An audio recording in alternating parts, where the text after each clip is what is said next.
Hello guys, welcome back to another video. दोस्तों, आज की इस वीडियो में बात करने वाले हैं इंडियन प्रेसिडेंशियल इलेक्शन के बारे में कि इंडिया में क्या पोजीशन है प्रेसिडेंट की इलेक्शन के बारे में।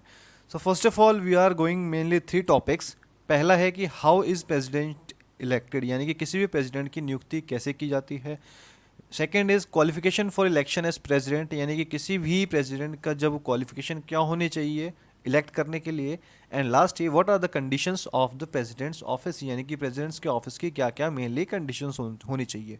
दोस्तों, आप चैनल पर नए हैं, चैनल को सब्सक्राइब कीजिए ताकि इसी तरह के लीगल अपडेट्स आप तक टाइम टू टाइम पहुंच सकें। आइए देखते हैं आज का टॉपिक।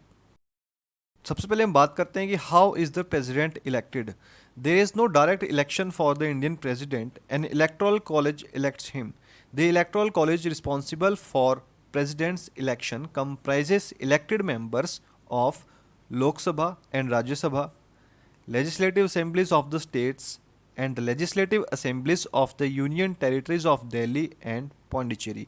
दैट मीन्स कि दोस्तों कहीं इसमें कोई डायरेक्ट कनेक्शन नहीं है, यानी कि डायरेक्ट इलेक्शन नहीं होता इंडियन प्रेसिडेंट्स के लिए। इसका जो एक इलेक्ट्रॉल का जो कॉलेज है वो इनको इलेक्ट्स करता है। Now we see what are the basic qualifications for election as a president. So mainly the first point is he should be an Indian citizen, उसको इंडिया का नागरिक होना जरूरी है। His age should be a minimum of 35 years, यानी कि at least minimum 35 years का होना जरूरी है प्रेसिडेंट को इलेक्ट करने के लिए। And he should qualify the conditions to be elected as a member of the Lok Sabha, यानी कि एक मेंबर बनने के लिए, लोकसभा में मेंबर बनने के लिए जो जो क्वालिफिकेशन का होना जरूरी है, कंडीशन का होना जरूरी है, वो कंडीशंस उस पर्सन में जरूर होनी चाहिए। He should not hold any office of profit under the central government, state government or any public authority, यानी कि उसको किसी भी प्रकार का प्रॉफिट, ऑफिस ऑफ प्रॉफिट नहीं होना चाहिए, चाहे फिर वो सेंट्रल गवर्नमेंट में हो सकता है या स्टेट गवर्नमेंट में, और in any other public authority. ये बेसिक क्वालिफिकेशंस है जो कि एक प्रेसिडेंट में होनी चाहिए for the purpose of an election. Now we see what are the basic conditions, what are the conditions of the president's office.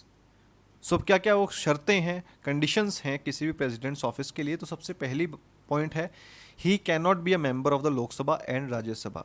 If he has been a member of either of the house, he should vacate the seat on his first day as president in the office, यानी कि जो भी एक president होगा वो क्या है कि किसी भी लोकसभा या राज्यसभा का मेंबर नहीं बन सकता, और अगर वो पहले वहाँ का मेंबर रह चुका है तो उसको वहाँ की सीट खाली करनी पड़ेगी, और किस दिन, प्रेसिडेंट बनने के पहले दिन ही उसको लोकसभा और राज्यसभा के पद को छोड़ना होगा। Second, he should not hold any office of profit, यानी कि उसको किसी प्रकार का जो पर्सनल प्रॉफिट जिस ऑफिस से गेन होता है उसको होल्ड नहीं करना है from the day one of the president. Next is for his residence, Rashtrapati Bhavan is provided to him without the payment of rent, यानी कि उनको रहने के लिए राष्ट्रपति भवन जो है उनको अलॉट कर दिया जाएगा, उनको प्रोवाइड करवा दिया जाएगा बिना किसी रेंट के पेमेंट करने पर।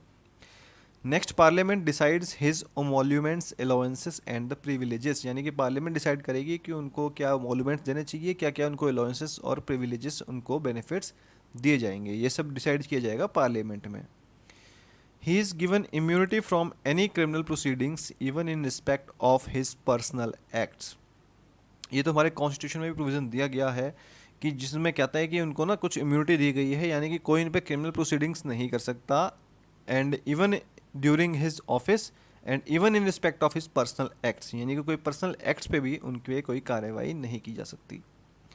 Next and main last condition is arrest और imprisonment of the president cannot take place, only civil proceedings can be initiated for his personal acts to after giving 2 months of prior notice, यानी कि दोस्तों किसी भी प्रकार का arrest या imprisonment नहीं हो सकती है प्रेसिडेंट के केस में।